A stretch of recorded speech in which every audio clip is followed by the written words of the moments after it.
안녕하세요. 한 달 앞두고 결혼을 할 예정인 새 신부입니다. 아직 결혼 생활을 일일도 살아보지 못한 초짜배기 새댁인데도 마음에는 결혼을 10년은 한 것 같은 채증이 쌓여있는 듯해요. 그래서 이 기분을 마저 풀기라도 해야 살 것 같다는 생각에 사연을 적어봅니다. 남편과 소개팅으로 만나 교제한 지 4년 정도 되었습니다. 남편과 저는 동갑내기 커플인데요. 처음 사귀던 당시만 하더라도 둘 다 20대였고 결혼을 당장 생각하고 있던 것이 아니었기 때문에 아주 가벼운 마음으로 교제를 시작했었어요. 말 그대로 남자친구와 여자친구 그 이상도 그 이하도 아니었죠. 하지만 사람 감정이라는 게 어디 처음과 끝이 같을 수 있나요? 만나보면 만나볼수록 사람이 괜찮고 제 감정에 흐트러짐이 없는 것이 딱 좋았습니다. 결혼을 해본 적이 없으니 정확히 어떤 사람과 만나야 할지에 대해서 정답을 알지는 못했지만 제 남편을 보면 대충 알 것도 같았죠. 그냥 이런 사람과 결혼하면 내가 사랑 못 받고 힘들어할 일은 없겠구나 하고 말입니다. 딱 부모님께서 어릴 적부터 좋은 사람을 만나 시집을 가라고 하실 적에 말씀하시던 그 좋은 사람이 바로 제 남편이라고 여겼어요. 그래서 은근슬쩍 결혼에 대한 생각을 제가 먼저 내비치기 시작했고, 반년 가까이 시간을 가진 끝에 결혼을 하겠다며 남편도 동의를 해줘서 약 1년 전부터 본격적인 결혼 준비를 시작했습니다. 3개월 전에 결혼해서 들어갈 신혼집 계약을 마쳤고, 지금은 아직 각자의 집에서 따로 살고 있으나 미리 혼인신고부터 해놓고서는 아내 남편으로 공식적인 호칭을 부르며 지내고 있는 중이고요. 혼인신고부터 미리 할 만큼 결혼이 급해 보이는 남편이었는데 이런 사람이 결혼을 결심하는데 반년 가까이 걸렸고 약 1년 전부터 결혼 준비를 시작한 데에는 다 이유가 있었습니다. 바로 남편의 집안 문제 때문이었는데요. 저도 데이트를 막 시작했을 당시에는 남편의 가정 환경에 대해서는 전혀 알지를 못했습니다. 남편은 겉보기에 좋은 집안에서 나고 자란 도련님 스타일이었고 또 그림을 업으로 삼고 있는 저에게는 생소한 직업을 가진 대기업 회사원이었기 때문에 사회에서도 잘 나가는 사람이라고만 여겼어요. 실제로 일하는 것에 있어서는 굉장히 주변 사람들한테 인지도도 좋고 또 능력도 인정받는 사람이긴 했고요. 그런데 데이트를 하다 보니 군데군데 남편의 슬픔이 느껴지더라고요. 이럴 때면 잘 대화를 하면서 걸어가던 중에 건너편에서 오던 손잡고 걸어가는 아들과 엄마의 모습에 혼자 울컥해서는 제 눈을 똑바로 쳐다보지를 못한다거나 사귄 지 몇 달 그리고 몇 년이 되어가도록 자신의 가족들에 대한 언급을 단 한 번도 하질 않는 것이었습니다. 처음에는 저도 인지를 잘 하지 못한 채 그저 마음이 여린 사람이구나 싶었는데 제가 사소한 제 가족의 얘기를 해도 꿀먹은 벙어리가 되어 반응도 잘 해주지를 못하고 또 자기 얘기를 전혀 하지를 않는 와중에 가족 얘기만 물어보면 극도로 꺼리는 것이 분명 수상하긴 했습니다. 그도 모자라 가끔씩 집에서 전화가 걸려오는 듯 했는데 제 앞에서는 한 번도 그 전화를 받지 않더라고요. 마치 들키지 말아야 할 상대들이니 안 받겠다는 듯이 아주 매정하게 전화를 끊어버리거나 무시를 하곤 했죠. 제가 왜 받지 않냐고 물어보면 그럴 필요가 없는 사람들이라는 말을 하기도 했고요. 그런 남편에게 내가 모르는 가정사가 있겠거니 싶어서 저도 모른 척을 하고 연애만 했습니다. 하지만 결혼을 결심하면서는 반드시 해결을 하거나 무슨 환경에서 자란 사람인 건지를 한 번쯤은 알아야 할 필요가 있었어요. 그래서 남편에게 날 잡아 물었고, 그러니 남편도 반년 가까이 결혼 자체에 대해 고민을 하다가 솔직히 털어놓더라고요. 자신도 저와 결혼을 하고 싶으니 그냥 솔직히 자기 가정 환경에 대해서 말을 해주겠다고 말이죠. 그렇게 들은 남편의 가정사는 생각보다 그리 충격적이지는 않았습니다.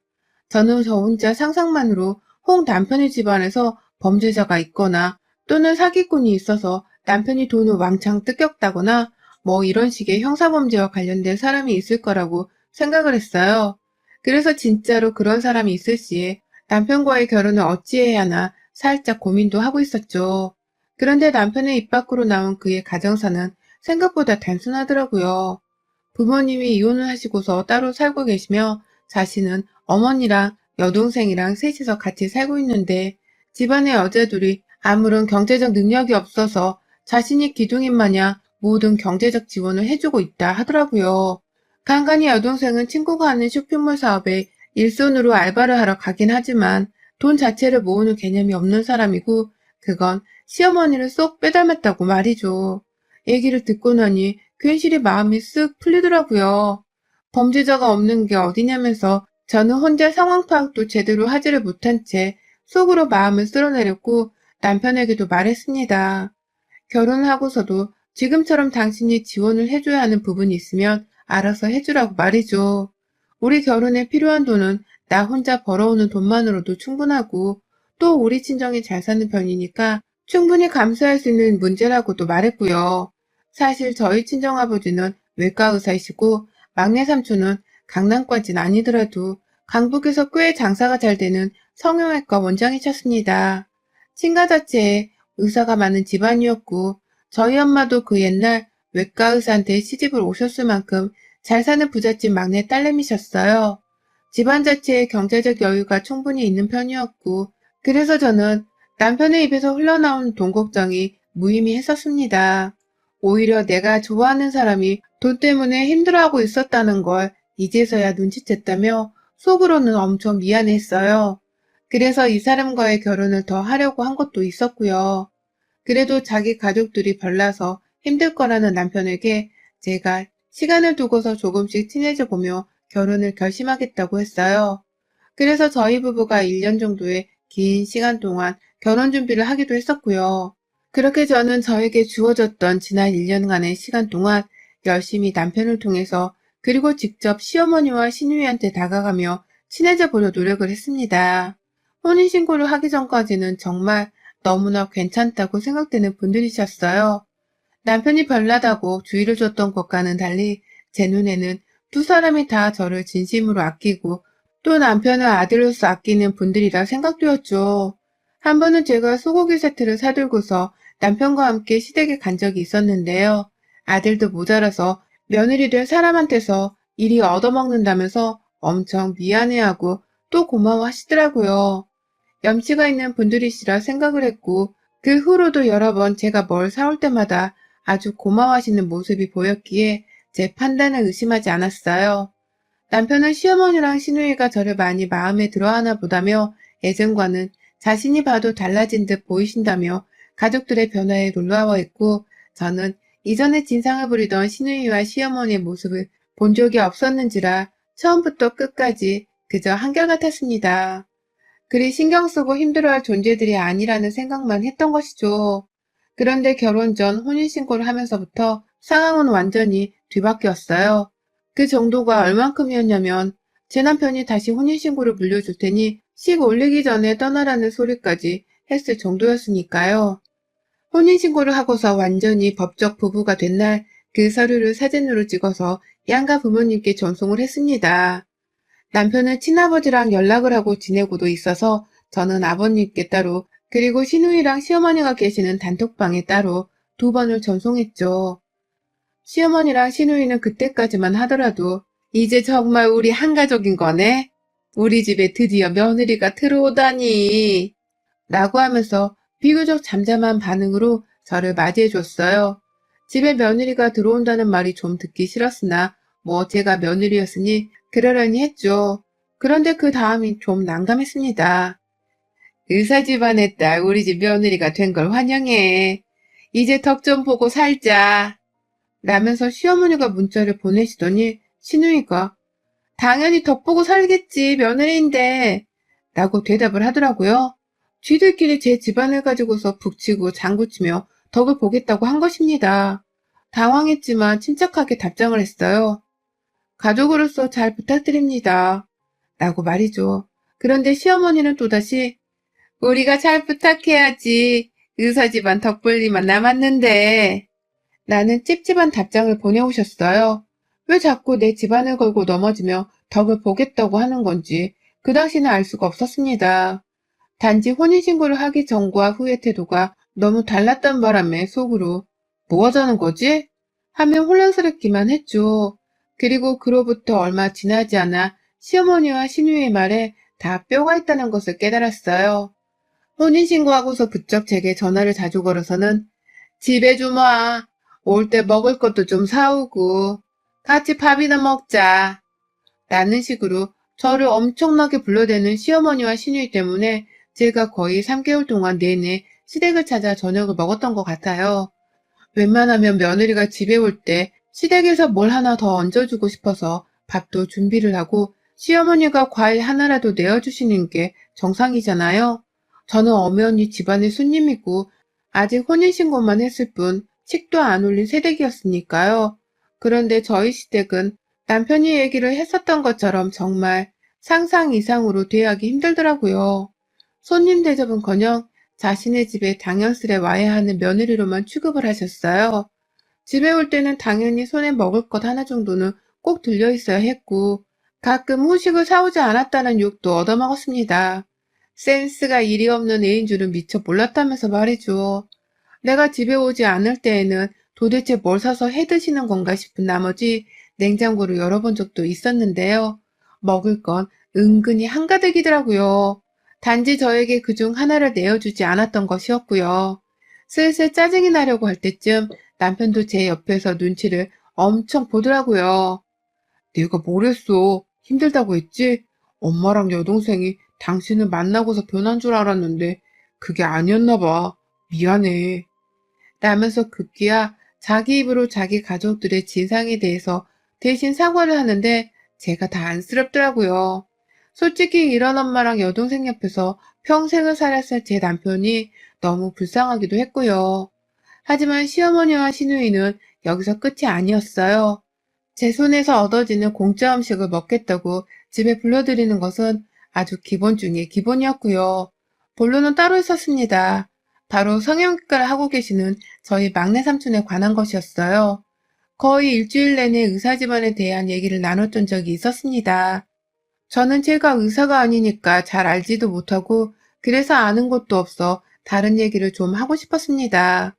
시누이랑 시어머니는 둘이서 맞장구를 치며 의사 집안이 돈을 얼마나 모을 수 있고 또 대출을 받으면 얼마까지 받는 게 가능하다고 하면서 얘기를 나누더라고요. 그러면 저는 그렇게까지 돈은 많지 않아요. 라는 식으로 겸손을 떨었는데 그러면 정말 제 속을 다 들여다본 듯이 돈 없는 척 하기는 아닌 거 다 아는데 어디서 대숭이야? 라며 장난이 아니라는 듯 정색을 하기도 했습니다. 진짜 어떻게 맞장구를 쳐줘야 하는지조차 슬슬 스트레스로 다가오기 시작했죠. 그렇게 한참 의사 집안 얘기를 하면서 우리 아버지, 할아버지, 그리고 막내 삼촌 얘기까지 하시더니만 성형외과 위치를 묻더라고요. 그냥 자기도 성형을 할 생각이 있는데 여기저기 알아서 나쁠 건 없지 않냐면서 말이죠. 안 가르쳐주고 싶었는데 내가 진상이라도 피울 것 같아서 안 가르쳐주겠단 거야, 지금? 나 무시해? 라면서 말을 하는 바람에 결국 가르쳐줘야 했습니다. 그리고는 저는 저대로 불안한 나머지 막내 삼촌한테 전화를 해서는 혹시 우리 시모나 시누이가 찾아온다 하더라도 필요 이상의 혜택이나 서비스는 절대로 제공하지 말라고 못을 박았죠. 삼촌은 사돈인데 할인은 해주겠다, 서비스를 해주겠다고도 하셨지만 제가 한사코 거절을 했어요. 이러다 정말 저한테서 받아먹는 것에 버릇을 들이실까 싶어 말이죠. 그런데 그로부터 또 일주일이 채 지나지 않아 삼촌한테서 연락이 왔어요. 아니나 다를까 시누이랑 시어머니가 저 몰래 제 삼촌네 병원에 가서는 글쎄 자기가 여기 원장 사돈이 되는 사람들이니 VIP 대접을 해달라고 요구를 했다더군요. 상담원이 상담을 먼저 해야 하는데도 원장부터 무조건 만나게 해달라고 로비에서부터 조른 것도 모자라 그렇게 저희 삼촌을 만나서는 뭐 대단한 사모님이 마냥 성형수술을 그냥 공짜로 해달라는 말도 안 되는 부탁을 했다고 합니다. 정확히는 부탁이 아닌 명령으로 말이죠. 옆에서 시누이는 시어머니 말에 맞장구를 치면서 자기도 어디 대단한 부잣집 딸내미인 마냥 건방지게 굴었다고 하는데 삼촌의 말에 뼈가 묻어 있더라고요. 화가 나지만 제 앞이라서 살짝 참고 계시는 듯 했습니다. 그러니 제가 얼떨결에 시어머니와 시누이를 대신해서 삼촌한테 사과를 하기에 이르렀고요. 당장 시어머니께 전화를 걸었죠. 성형외과에서 수술 하나 받는 게 한두 푼 드는 것도 아닌데 그걸 어찌 공짜로 해달라고 찾아갈 생각을 다 했냐며 말이죠. 그랬더니 옆에서 전화를 듣던 시누이가 제 전화를 받더니 있는 것들이 더한다더니 언니도 남들이랑 똑같네. 딸랑 두 사람 쌍꺼풀 하나씩 해주는데 뭔 돈이 그렇게 든다고. 우리도 빈정상해서 언니네 삼천병원 안 갈 거예요. 가보니까 뭐 인테리어도 후지고 서비스도 영 엉망이더만. 라면서 저를 오히려 약 올리고는 전화를 끊어버렸어요. 진상을 부린 건 시어머니랑 시누이였는데 졸지의 유혹을 더 얻어먹는 건 저였고요. 그러니 저도 결혼식을 앞둔 새댁이긴 했으나 순간적으로 이 결혼을 얻고 싶다는 충동에 남편을 불렀어요. 친정으로 말이죠. 남편도 미처 몰랐던 건지 얼굴까지 빨개지면서 미안해했고 결국 그 바람에 저희 부모님이나 저는 남편을 더 나무라지를 못했습니다. 하지만 약속만큼은 받아냈어요. 가족들 단속을 알아서 잘 하기로 말이죠. 그것만 철석같이 믿고서는 바쁘게 결혼 준비에만 몰두를 했는데 신우이년이 또다시 진상을 부리고야 말았습니다. 우리 삼촌병원에서 수술을 안 받겠다고 큰 소리를 칠 땐 언제고 이제 와서 아쉬웠는지. 얼마나 할인해 줄 수 있는데 쌍꺼풀이랑 보톡스 정도는 그냥 공짜로 해주면 안 되나? 아니면 보톡스만이라도 공짜로, 어? 제발. 라면서 수술을 다시 하겠다고 조르더라고요. 한참 조르고 다시 원장님을 만나게 해달라면서 당당히 VIP 대우를 요구하더니만 급기야 저한테 돈을 빌려달라고 하더라고요. 수술할 비용으로 1,000만 원 정도가 필요하다고 말입니다. 시어머니나 시누이나 얼굴만 놓고 보면 뜯어고쳐야 할 구석이 한두 군데가 아니라 그 정도의 돈이 드는 건 당연한 것이었는데요. 아니 그렇다고 자신의 성형수술 때문에 며느리한테 돈 1,000만 원을 빌려달라니요. 성형수술 같은 건 최소한 본인이 하고 싶으면 필요한 만큼의 돈을 모아서 수술을 해야 하는 거 아닌가요? 제 상식으로는 도저히 뻔뻔스러운 이 두 사람의 태도를 이해할 수가 없었습니다. 저한테서 돈을 받지 못하면 제 남편에게 돈을 빌려달라고 할 거라면서 반협박 같은 소리를 해대더니만 제가 결국 삼촌한테 말해서 수술하지 말라고 할게요. 제 시댁 식구들인 건 알지만 저희 삼촌한테는 아가씨나 어머님은 그냥 먼 사람들입니다. 애초에 서비스를 받게 해주는 것도 어려운 부탁이었는데 이렇게 당당히 공짜 시술에 수술까지 요구를 하면 저도 창피해서 우리 삼촌한테 말 못해요. 라며 굳세게 말을 했어요. 돈 빌려달라는 소리를 못 들은 걸로 할 테니 남편한테도 돈 얘기는 꺼내지 말라고 밖에서 일하고 돈 버느라 평소에도 충분히 힘든 사람이라며 선을 그었고요. 대충 말이 없길래 제 뜻은 알아들은 줄 알고서는 전화를 끊었습니다. 그런데 그날 시누이는 제 말을 개떡처럼 무시하고서는 제 삼촌의 병원으로 시어머니랑 손 꼭 잡고 찾아가서는 제 이름을 들먹거리며 당당히 또 무료 시술과 수술을 요구했다고 하네요. 그것도 제가 결혼을 하면서 가져와야 할 혼수로 생각을 할 거니까 무조건 해달라는 식으로 아주 뻔뻔하게 말입니다. 그러니 삼촌도 너무 독종이다 싶었던 나머지 저희 부모님께 바로 전화를 걸어서는 성형수술을 혼수로 받겠다는데 경이랑 형수도 알고 있었던 일이야? 라며 말을 전하셨고 또다시 시누이와 시어머니가 진상짓을 부린 것을 알게 된 저희 부모님이 저와 남편을 호출하기에 이르렀습니다. 부모님은 절대로 이 결혼 못 시킨다면서 결혼을 앞둔 시점에 파혼이 아닌 이혼을 요구하셨고 저는 말릴 수가 없었어요. 저도 속으로는 이혼이 죽도록 하고 싶었으니까요. 그런데 또 남편은 죄가 없는데 자기도 모르는 일이었다며 미안해 죽으려고 하니 혼란스럽더라고요. 모자랑 엄마랑 여동생을 둔 남편이 불쌍해서 말입니다. 그렇다고 결혼이 자선사업은 아니었으니 제가 불쌍한 남편을 데리고 살 이유도 없었고 미칠 노릇이었죠. 그러다가 시어머니랑 시누이가 저희 집에 찾아왔어요. 올 사람이 없는데 밖에서 벨이 울리길래 뭔가 싶더니만 두 사람이 집 안에 들어오더라고요. 저희 부모님이 같이 말을 해보자면서 불러내신 것이었어요. 남편은 안절부절 못하고 저는 저대로 여기서 부모님 따라 화를 낼지 말지 혼란스러운 와중에 시어머니는 자기 생각만 하시더라고요.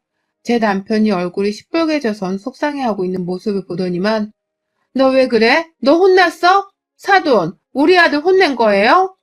라면서 큰 소리를 먼저 내더라고요. 우리가 왜 혼이 난 건지에 대해서는 스스로 반성하거나 물어볼 생각도 하지 않은 채 말입니다.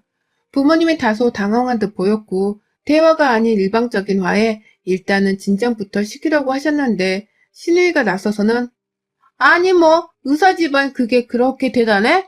뭔데 우리 오빠를 집구석에 불러 혼을 내?